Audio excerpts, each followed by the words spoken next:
Salut tout le monde, c'est Raito, on se retrouve pour la review du chapitre 1090 de One Piece. On a un chapitre qui franchement, encore une fois, fait plaisir. Voilà, malheureusement on a une pause la semaine prochaine, enfin on n'aura pas de chapitre tout de suite. Mais franchement ce chapitre là régale, on va parler de tout ça. Et n'hésitez pas avant à liker la vidéo si jamais elle vous plaît. Et bien sûr abonnez-vous si vous aimez One Piece. On est bientôt à 100 000 abonnés, donc n'hésitez pas à rejoindre l'équipage, ça me ferait tellement plaisir. Et vous êtes incroyables, voilà, vous êtes incroyables. Et en tout cas on va attaquer la vidéo, c'est parti. Et ça commence très fort parce qu'on a une discussion entre Luffy et le Gorosei, et c'est la première fois que le Luffy va discuter avec le Gorosei, en l'occurrence du coup avec même avec le Gorosei en général. Et Saturne écoute la conversation, pareil pour Kizaru, et Luffy directement la première phrase qu'il va dire c'est salut, ici Monkey D. Luffy et je suis l'homme qui deviendra le roi des pirates. Au moins tu vois, clair, net, précis. Il a le Gorosei en face, il leur dit direct je serai roi des pirates. Voilà, au moins il pose les bases. Donc Luffy qui va faire encore une fois une dinguerie. Déjà il l'a dit, il est allié avec Vegapunk, et en plus de ça, si jamais ils se soucient de la vie de York, ils doivent retirer leur flotte maintenant. Alors attention, malheureusement Luffy est un peu stupide. Alors c'est pas nouveau, on l'a toujours su. Mais on a le Gorosei, parce que d'ailleurs Morgans écoute la conversation, pareil pour Wapol et Vivi qui sont avec Morgans. Et surtout on a le Gorosei qui a posé une question à Luffy directement, et il va leur demander, en fait il y a des membres du Gorosei qui va leur demander qui est en vie dans le labo en ce moment. Et Luffy va commencer à répondre en mode ouais, si on compte les blessés alors on est... Heureusement Robin est là pour le calmer, parce que clairement il allait donner des informations cruciales qu'il ne faut surtout pas donner, en fait, voilà, il y a des négociations à faire derrière, et Luffy il allait donner les infos là comme ça, il allait les balancer. Heureusement Robin elle était là pour le réprimander, mais franchement Luffy, encore une fois, il en rate pas une, il va se faire traiter d'ailleurs d'idiot par Usopp. Mais surtout, le Gorosei, en l'occurrence Saturne, dit qu'il y a 3 choses prioritaires qu'ils doivent protéger sur Egghead. La première chose, c'est la sécurité de York. En tout cas, voilà, sa sécurité physique, première chose.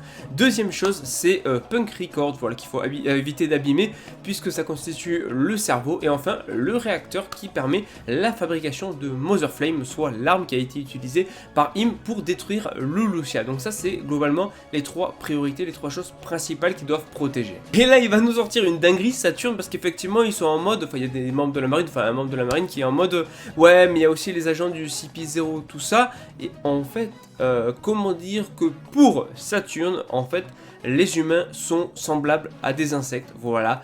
C'est pas différent des insectes, c'est à dire que même s'ils sont moins nombreux, ils se reproduiront à nouveau. Conclusion, en fait il en a rien à foutre du CP0, voilà, il en a rien à foutre des humains en général, juste on ne touche pas à York, au réacteur, ainsi qu'à Punk Records pour le cerveau.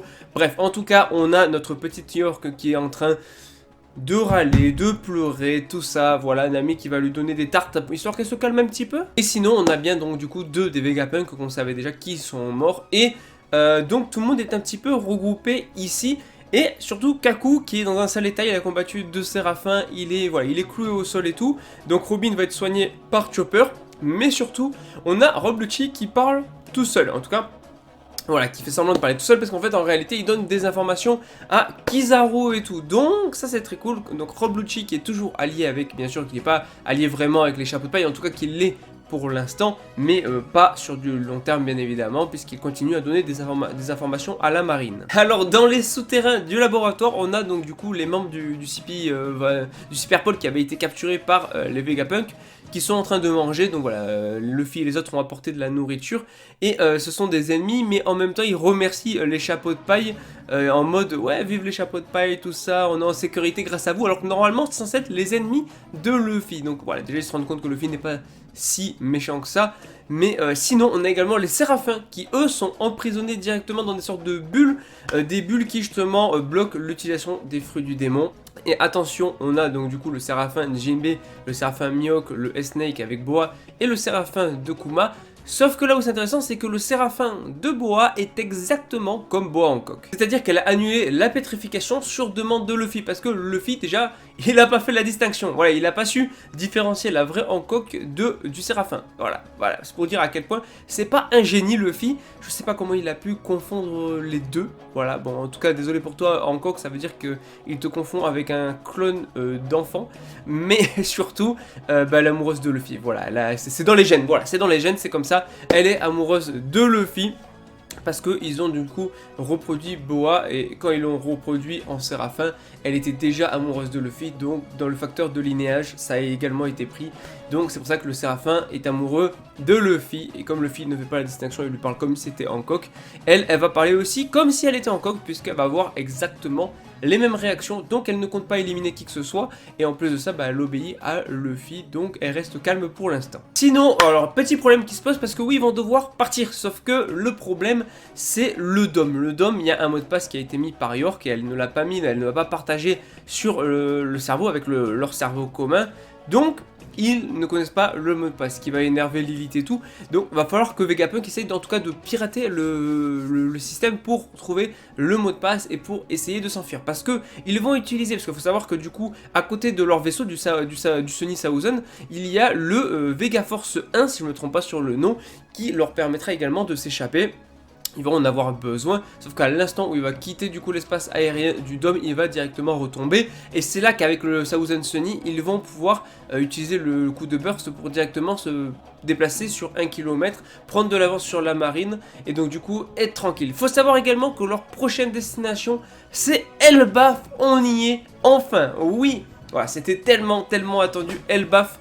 C'est une dinguerie, nous y voilà, même justement Usopp et Luffy ils le disent, ça fait trop longtemps qu'ils attendent ça, Alors désolé, il fait super chaud là, je sais pas vous, mais moi dans ma pièce avec toutes les lampes qui tournent, je crève de chaud actuellement, voilà, c'est pour ça si je transpire tout ça c'est normal, mais en tout cas ça va être incroyable, l'arc Elbaf est proche. Maintenant, est-ce que sur le chemin ils vont peut-être rencontrer Shanks, ou bien là-bas ils vont tomber sur Kid dans un sale état, et ils vont apprendre que Shanks l'a massacré. Voilà, et peut-être que bientôt on verra qu'ils vont tomber peut-être, je sais pas, dans la mer, ils vont peut-être tomber sur Beppo avec l'eau, voilà, je ne sais pas, ils vont être recueillis et tout, on va voir sur le bateau, ils expliqueront ce qui s'est passé avec Barbe Noire et tout. Faut savoir encore une fois que Barbe Noire, il y avait son bateau qui arrivait sur l'île de Egghead, et pour l'instant on ne sait pas du tout qui est dessus, en tout cas on n'a pas de réelle confirmation, et on ne sait pas vraiment, voilà, on ne sait pas trop qui est là et tout, donc j'ai hâte de voir les révélations là-dessus. En tout cas, ils vont se dépêcher d'aller au navire. Faut savoir que Lilith, elle est trop emballée de quitter l'île, parce que c'est vrai qu'elle a jamais quitté l'île de Egghead.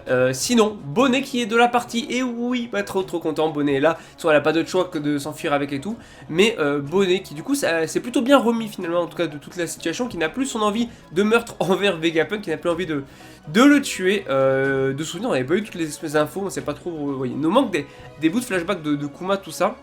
Il nous manque des informations, mais ce qui est sûr, en tout cas, c'est que elle dit que Sanji est un homme, un grand homme, voilà, elle dit un grand homme, habile en cuisine, et en plus qui sait se battre. Est-ce que Bonnet serait pas en train de tomber sous le charme de notre petit cuisinier?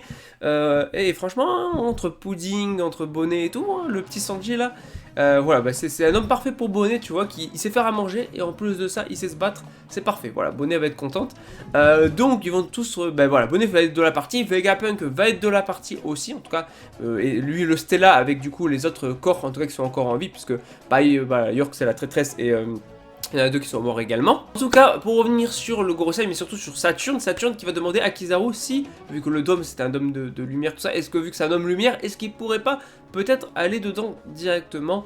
Et effectivement, voilà, Kizaru le peut, mais il le dit clairement, voilà, le garde en fait de Vegapunk qui est posté sous le dôme et qui le surveille, c'est un de ses amis, et c'est Sentomaru, donc il n'a pas forcément envie en tout cas de s'en prendre à lui non plus, enfin en tout cas il le précise, et Saturne, tu vois, il est pas en mode vas-y, élimine-le, il est en mode vas-y, ignore-le, sauf que Kizaru ne peut pas ignorer un homme qui est déterminé à se battre pour son devoir, et il peut pas trahir ses idéaux. Donc Kizaru n'ira pas tout de suite affronter Luffy et les autres, mais il va s'occuper, il va rester en tout cas avec Sentomaru.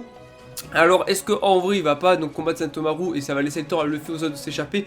Est-ce que ça c'était pas prévu? Je ne sais pas, mais surtout si jamais il s'en prenne à Sentomaru, il va balancer les Seabistes, donc les armes, sorte de trucs mécaniques dans l'eau là, les pacifistas, etc. Donc il va couler tous les navires. Sentomaru il va demander en tout cas est-ce qu'il coule tous les navires, donc ça va être clairement une grosse guerre et il va y avoir beaucoup de pertes quoi. Bon après du coup il demande où est le réacteur, Saturne et Kizaru a récupéré des informations, il le dit, Lucci est effectivement intelligent et rusé, il a envoyé des informations et tout, le traître voilà, il n'est pas prêt de rejoindre finalement l'équipage de Luffy.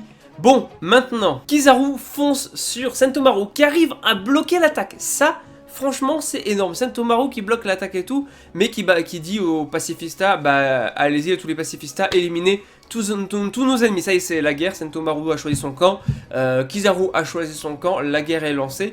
Et donc Kizaru qui débarque sur l'île, qui combat Sentomaru. Et là, donc déjà il voit de la lumière et Luffy qui fait quelqu'un de très puissant arrive. Alors là, en vrai, ça pourrait presque nous induire en erreur, dans le sens où, logiquement, ça s'appelle le chapitre l'amiral Kizaru. On voit Kizaru débarquer sur l'île pile quand Luffy dit quelqu'un de très puissant arrive. Logiquement, on se dit c'est Kizaru et il y a de fortes chances. Et Kizaru n'est pas à sous-estimer. Voilà, ça reste un amiral qui est quand même très très puissant. Donc il n'est pas à sous-estimer. Donc il peut parler de Sentomaru, de Kizaru. Mais il faut prendre en compte aussi que ça peut être trompeur et qu'il y a le bateau de Barbe Noire. Et que ça pourrait être quelqu'un sur le bateau de Barbe Noire. Ou même quelqu'un auquel on peut ne pas s'y attendre. Mais bon, même si logiquement pour moi ça reste Kizaru au vu du titre du chapitre et tout. Mais on n'est jamais à l'abri d'une surprise avec Oda. Voilà, franchement, c'était un chapitre très très très bon. Et j'ai trop hâte en fait d'être au chapitre 1091.